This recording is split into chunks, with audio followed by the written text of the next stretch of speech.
chega logo. Corta pra mim, Percival. Corta pra 18. Cadê o comandante Hamilton? Comandante Hamilton no ar. Corta pra 18 logo, Percival. Corta pra 18, Percival. Agora vê se pode, né? Agora vê se pode, Percival. Agora eu te pergunto. Agora eu te pergunto. Não, com a voz do Percival. Agora eu te pergunto, meu filho. Agora eu te pergunto, meu filho.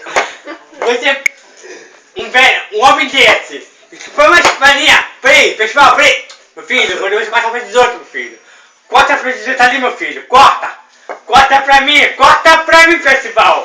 Corta pra mim. Pode cortar na tela. Vamos ver. Agora aquele cara bate.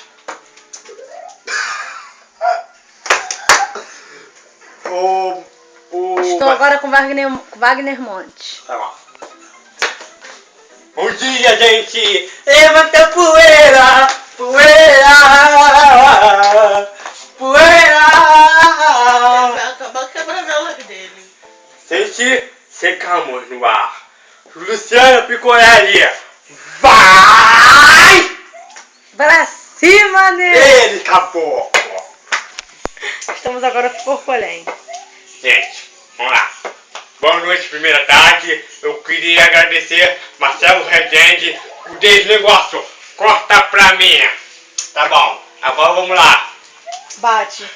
Sapatada na cara daqueles corruptos. Que não vai de O cara pálida. O cara pálida. Não, isso aí é o bate. Fala, agora eu te pergunto, cara pálida. Agora eu te pergunto, cara pálida.